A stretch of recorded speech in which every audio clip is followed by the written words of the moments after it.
disruptive. America that I fought for. Weird thing to happen. Hello, one and all. Welcome to this edition of Kitz Corner. Hoping a fantastic day so far. So here's some interesting, revelating news because of this particular lady that we haven't seen in a while. The former UK Prime Minister Liz Truss. I don't know if people remember that name because clearly she had not even a full term. Like it was like a 2-week stunt of her being Prime Minister. Is back in action apparently. According to this tweet from Concerned Citizen, saying, "Holy crap balls, did a former UK Prime Minister just call up the deep state and central bankers?" Apparently this happened. So here she is, Liz Truss, who you may remember if you saw the brief second that she was Prime Minister, is on the show. The show with Steve Bannon. I guess they're at like a rally or some event here, and Steve Bannon, who I think it was Ron Placone, said that he looks like if a man was made out of Play-Doh and gin, which sadly is not wrong. Like he looks like he reminds me of Chris Farley's SNL character when he did the Matt Foley motivational speaker. Like, he looks like if the motivational speaker has, lost his way. Like, he's really let himself go since he stopped living in a van down by the river. But here's Liz Truss telling us about the deep state. They say, better late than never, but I don't know. I guess it's good that they acknowledge it after long past her stunt as being Prime Minister. But here's what she says. Because what I found out when I got into number 10 is I thought that if I got to the top of the tree, I would be able to implement those conservative policies. So you think once you're Prime Minister, as a little girl, I was thinking, if I get Prime Minister, I'll be like Churchill, change the country. Exactly. That's not how it works. Exactly. And what I discovered was that I was not holding the levers. The levers were held by the Bank of England, by the Office of Budget Responsibility. They weren't held by the Prime Minister or the Chancellor. And I think that's a shocking revelation. I didn't get to actually touch the levers. It was actually run by bankers this whole time. What the hell? What's this show called? Well, duh, with Steve Bannon? Guess what, children?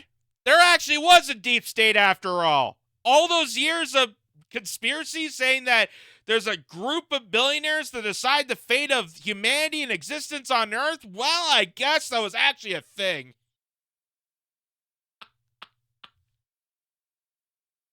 Wow. Again, they say better late than never, but holy crap. Like, can there be a later time?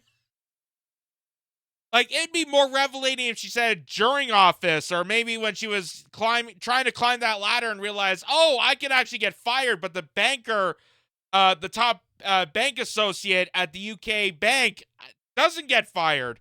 So maybe there's some conundrum with that. Maybe I should have talked about that, but no. Let's wait till a year or so after my little stunt of being Prime Minister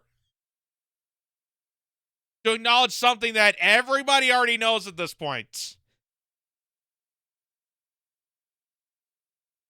Oh my God. Even the way she says it, she's like announcing it. It's like, is she reading off a script from the TV series West Wing? Is this something from like a top drama in the UK where she's like, I have shocking revelations. Ladies and gentlemen, boys and girls, come into the circle. Let me tell you the resemblance that I, Liz Truss, didn't actually get to play with the controls. Someone else was controlling me. I think it's a dramatic reading.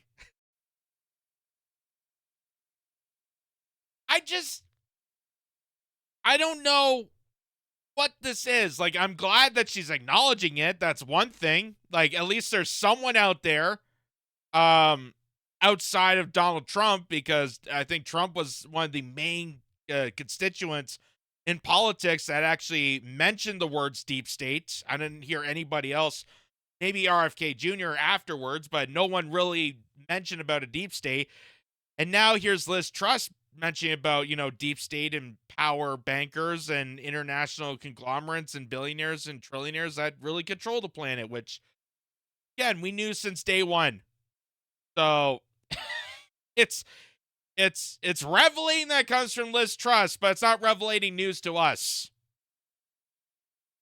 Like, I don't know how, like, she's trying to make this shocking to people. Like, people are supposed to be like, oh my God, I'm hearing this for the first time. It's like, no, we already knew this. We already knew this. Like, democracy is basically a scam. It's a joke, because we already know that the billionaire class, the criminal elitists, the establishment already picked our leaders. They already picked our policies. They already know exactly the lineup of how the country is going to function in the next 5 years. They just don't tell us that. They just leave us for the surprise. Let's hear this again. Because what I found out when I got into number 10 is I thought that if I got to the top of the tree, I would be able to implement those conservative policies. So you think once you're prime minister, as a little girl, I was thinking, if I get prime minister, I'll be like Churchill, I'll change the country. Exactly. That's not how it works. Exactly. And what I discovered was that I was not holding the levers. The levers were held by the Bank of England, by the Office of Budget Responsibility. They weren't held by the Prime Minister. So now the question remains, were you holding the levers when you announced in a town forum that we had to use nuclear weapons? The UK had to use nuclear arsenal to go after Vladimir Putin and the Russians? Was that you, or was that the bankers? Like, now, I feel like you just put yourself in the corner.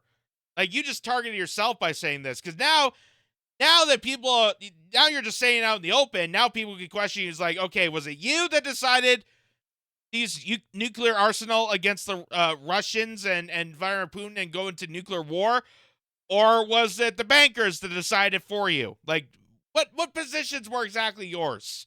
Where do you exactly stand on your positions? Who are you, Liz Truss? Are you a person, or are you just a 3D printed doll from the banks of the UK? I feel like this is doing more harm for her than making herself better. Like, it's funny though. It's funny though. It's like when someone realizes that the E in email means electronic. Wow! Such shocking news. We didn't know all this time that E in email was actually electronic. I thought it meant for, entertainment.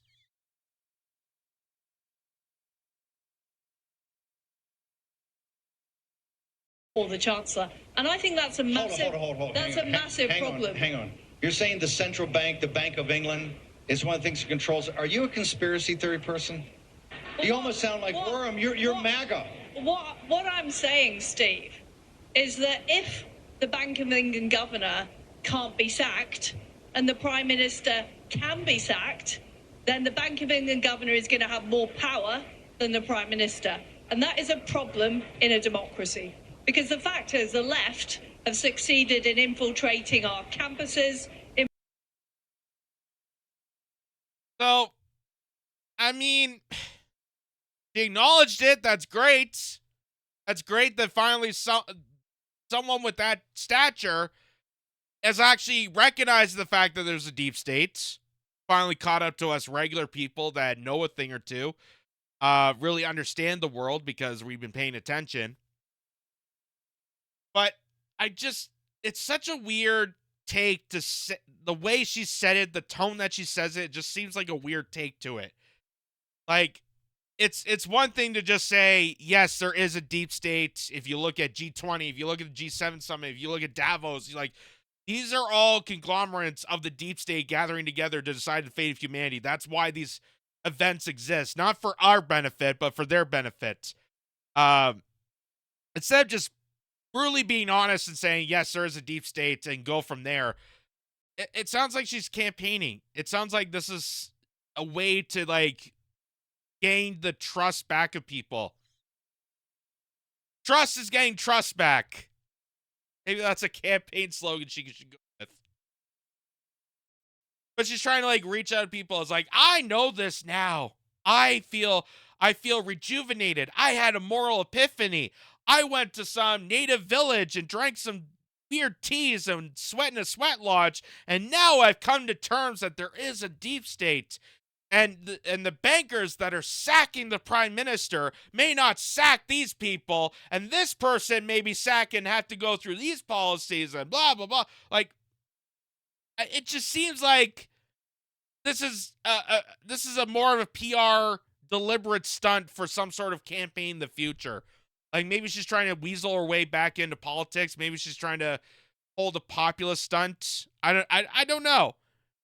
But it's just, it would have been more revelating if she said it not even during her time as prime minister. Like, it'd be more excitable. It would be more revelating if she said it when she was prime minister.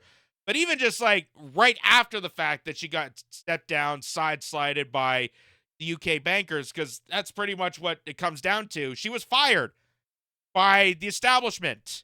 And that's when they pushed in Rishi Sunak, who's an investment business entrepreneur. He has this multi-billion-dollar industry that him and his wife and father-in-law, I do believe, are contributed part of, and they're tied with Israel and tied with other international banks. So, like, he's a corrupted businessman. And corrupted neoliberal establishment prick, Rishi Sunak, you would think that as Liz Truss, you would point that out and you would remind people about that. But no, you took almost a year and a half, or when exactly her stunt was of prime minister, to finally come to revelation that, yeah, there was actually a deep state all along. Like, wow. I don't know what to come with this. I don't know what to say. Like, should I applaud you? Like, congrats. Wow. Took you long enough. Like, we're already here waiting for your ass, waiting for more people to show up to this party, and you're already way past the curfew, way past the cleanup. Like, we're already gone and off to bed.